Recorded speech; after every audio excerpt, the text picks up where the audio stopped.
इतिहास की मोटी पुस्तकें वो अनगिनत अध्याय में ही होता है।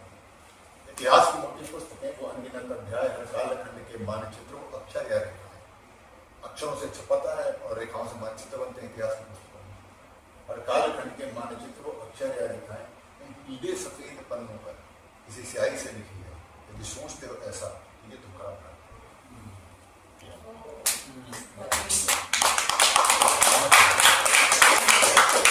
कागज पर वो स्याही जो कहानी बताती है, कौन सी कहानी, फला सम्राट जीत गया, मानचित्र की रेखाएं बदलती है। क्योंकि कागज पर वो स्याही जो कहानी बताती है उससे पहले इस धरती पर किसी की खून चली जाती है। यदि खून तो बहेगा, हम करे बाहर या फिर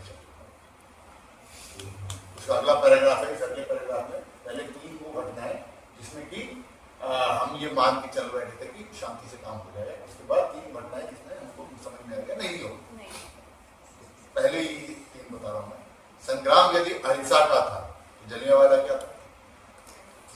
हिंदी चीनी भाई भाई तो 62 क्यों फटा? बस से गए लाहौर प्रेम से तो कारगिल क्यों फटा था?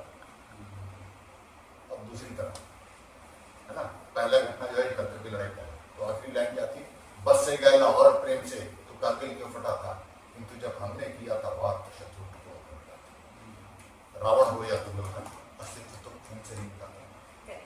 यदि सोचते हो अन्यथा तो ये खड़ा रहा। अब उसका अगला पैराग्राफ है कि मुझ पे ना हो विश्वास। मैं एक सिपाही सैनिक बोल रहा हूँ, तुम्हें लगेगा तुम्हारे दिमाग तो होता ही।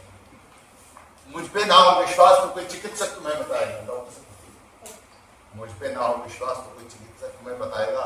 छोटी मोटी फुंसी हो तो ठंडा मदन लगे, और गाल यदि नासूर बना तो फोड़े को चिरवाएगा। अन्न अगर कोई सड़ जाए तो काट के उसे हटाएगा। इस बात को आप समझ लीजिएगा, कोई अन्य समाज का सड़ गया तो don't have an option sir.